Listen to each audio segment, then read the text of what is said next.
Assalamualaikum warahmatullahi wabarakatuh. Selamat pagi anak-anak. Ada yang tidak masuk? Masuk semua ya. Sudah membawa buku IPA semua ya? Jadi kemarin ibu sudah memberitahu ke kalian bahwa untuk hari ini kita akan belajar mengenai suhu dan kalor. Oke. Sebelum kita masuk ke pembahasan, masuk ke materi suhu dan kalor, ibu ada satu pertanyaan untuk anak-anak. Ya, anak-anak pernah ya ikut upacara bendera? Pernah ya. Ketika kalian mengikuti upacara, apa yang kalian rasakan? Panas, kemudian ada berkeringat. Nah ya, pertanyaannya adalah kenapa ketika kalian berada di bawah sinar matahari langsung ya, tadi ikut upacara, kenapa kok kalian itu kita merasakan panas, kemudian setelah panas kita berkeringat? Nah, kenapa, ada yang tahu? Ya, betul. Jadi, ketika kita berada di bawah sinar matahari langsung, itu ada yang namanya energi panas. Energi panas dari matahari menuju ke bumi. Jadi, kita yang ada di bumi ini merasakan energi panas dari matahari. Makanya tubuh kita merasakan panas. Nah, setelah panas, kita akan berkeringat. Nah, kenapa kok ketika panas kita berkeringat? Ada yang tahu? Ya, betul. Karena ketika kita merasakan panas ya, suhu tubuh kita itu meningkat. Nah, ketika suhu tubuh meningkat, maka tubuh ini punya yang namanya pori-pori. Dia bekerja secara alamiah. Ketika suhu meningkat, maka pori-pori ini akan mengeluarkan keringat. Fungsinya apa keringat ini? Fungsinya yaitu untuk menstabilkan tubuh ya, menstabilkan suhu tubuh yang tadinya merasakan panas, kemudian keluar keringat. Nah, itu bisa stabil gitu. Nah, yang ibu jelaskan tadi, yang contohkan, merupakan salah satu dari penerapan dari materi suhu dan kalor. Nah, jadi nanti masih ada banyak penerapan atau contoh-contoh dari materi suhu dan kalor ini.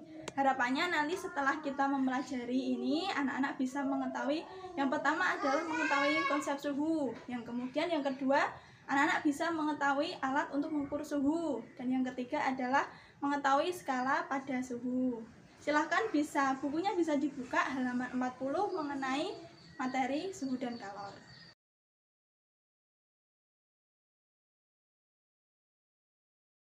Bukunya sudah dibuka semua? Sudah ya, silahkan untuk materi konsep suhu bisa dibaca sebentar ya anak-anak. Sudah dibaca? Ya, jadi suhu ini adalah merupakan tingkat atau derajat panas dari suatu benda. Benda yang panas ini memiliki derajat panas yang lebih tinggi daripada benda yang dingin, ya betul. Contohnya adalah seperti es teh dengan teh panas. Maka yang derajat panasnya lebih panas yang mana? Nah, yang teh panas. Artinya apa? Teh panas ini derajat panas atau suhunya lebih tinggi daripada es teh. Berarti es teh suhunya lebih rendah daripada teh panas, begitu. Itu adalah konsep dari suhu. Bisa dipahami? Ya, bisa. Nah, kemudian alat untuk mengukur suhu atau derajat panas ini apa? Kita tidak bisa ya menggunakan, misal kita pegang ini panas, ini dingin. Nah, itu merupakan contoh pengukuran yang sifatnya adalah kualitatif. Artinya kita tidak bisa menentukan, oh ini suhunya misal 20 derajat atau 15 derajat Celcius. Itu tidak bisa, karena ketika kita menyentuh, maka yang bisa kita ketahui apa? Cuma, oh ini panas, ini dingin, seperti itu. Jadi kita membutuhkan suatu alat yang bisa digunakan untuk mengukur suhu tersebut. Ada yang tahu alatnya apa? Ya, betul. Alat yang digunakan untuk mengukur suhu adalah termometer. Nah, kalau kalian baca di buku, untuk termometer ada beberapa jenis, ada 3 ya. Ada termometer zat cair, kemudian ada termometer bimetal, dan juga ada termometer kristal cair. Betul. Nah, jadi yang biasa kita gunakan ini apa? Yang biasa kita gunakan ini adalah yang termometer zat cair, seperti termometer untuk mengukur suhu badan, kemudian termometer untuk kita melakukan percobaan di dalam laboratorium. Nah, kalau kita melakukan percobaan di dalam laboratorium, itu ada 2 jenis termometer yang biasa digunakan. Yang pertama adalah termometer raksa, dan yang kedua adalah, ya betul, termometer alkohol. Nah, apa bedanya kedua termometer tersebut? Ada yang bisa Menjawab? Ya, jadi untuk termometer alkohol ini jarang digunakan karena biasanya kita menggunakan yang namanya termometer raksa. Karena apa? Karena termometer alkohol ini untuk mengukur suhu ini sangat terbatas, tidak seperti termometer yang isinya raksa. Nah, untuk termometer yang raksa ini yang biasa digunakan itu warnanya mengkilap, sehingga ketika kita melakukan percobaan maka suhunya ini dapat diamati. Maksudnya diamatinya secara jelas gitu. Ya, selain itu untuk termometer raksa sendiri itu mempunyai titik beku yang cukup rendah ya, yaitu pada kisaran min 38 derajat Celcius, sementara untuk mendidihnya atau titik didihnya itu lebih dari 350 derajat Celcius. Itulah kenapa kalau melakukan percobaan kita seringnya adalah menggunakan termometer raksa daripada termometer alkohol. Nah, kemudian yang ketiga adalah termometer kristal cair. Nah, untuk jenis termometer yang ketiga ini biasanya digunakan untuk mengukur suhu di akuarium, seperti akuarium ikan. Nah, itu biasanya menggunakan termometer jenis kristal cair. Untuk gambarnya bisa dilihat di buku ya. Baik, sampai di sini ada yang mau ditanyakan? Ya, tadi sudah membahas mengenai konsep suhu, kemudian alat untuk mengukur suhu. Ada 3 ya, tadi ada 3 jenis termometer. Ada termometer zat cair, kemudian ada termometer bimetal, dan yang ketiga ada termometer ya kristal cair. Baik, kita lanjutkan kepada bahasan kita yang ketiga, yaitu mengenai skala suhu. Silahkan bisa dibaca sebentar untuk materi skala suhunya.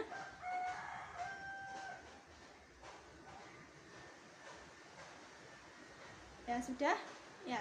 Jadi untuk skala suhu yang biasa digunakan ini ada 4. Yang pertama ya Celcius. Celcius ini yang biasa kita gunakan ya, Celcius. Kemudian yang kedua ada Fahrenheit, yang ketiga ada Reaumur, dan yang keempat ada Kelvin. Nah, untuk yang Kelvin sendiri ini merupakan skala internasional dari suhu ya.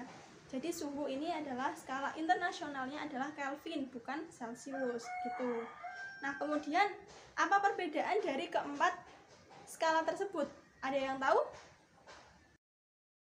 Ya, jadi perbedaan dari keempat skala suhu tersebut yaitu terletak pada apa? Terletak pada titik tetap atas dan juga titik tetap bawahnya. Nah, di sini untuk yang Celcius memiliki titik tetap atas yaitu 100 derajat Celcius. Kemudian titik tetap bawahnya adalah 0. Kemudian untuk yang kedua yaitu Fahrenheit, dia memiliki titik tetap atas yaitu 212. Nah, kemudian untuk titik tetap bawahnya yaitu 32 Fahrenheit. Nah, kemudian untuk yang Reaumur, nah Reaumur ini yang paling rendah sendiri, dia memiliki titik tetap atas itu cuma 80 Reaumur. Nah, kemudian untuk titik tetap bawahnya adalah 0. Ya, kemudian yang terakhir adalah skala Kelvin, di mana skala Kelvin ini dia memiliki titik tetap atasnya berapa? Di situ ya 373 Kelvin. Kemudian untuk titik tetap bawahnya dia memiliki 273 Kelvin. Nah, untuk Kelvin ini kan tadi merupakan skala internasional dari suhu ya. Jadi Kelvin ini menggunakan nol mutlak, jadi tidak menggunakan yang namanya derajat. Misalnya begini, kalau kita menggunakan Celcius, kita akan menambahkan derajat Celcius. Misalnya suhu di sini adalah 35 derajat Celcius. Nah, sementara untuk Kelvin kita tidak menggunakan derajat, bukan 300 derajat Kelvin, bukan, tapi 300 Kelvin, cukup 300 Kelvin, bukan derajat Kelvin. Begitu, bisa dipahami? Ya, baik, untuk materinya cukup sampai di sini. Ya, untuk materi konversi suhu akan kita lanjutkan besok. Silahkan anak-anak nanti malam atau besok bisa belajar mengenai konversi suhu. Baik, seperti itu ya.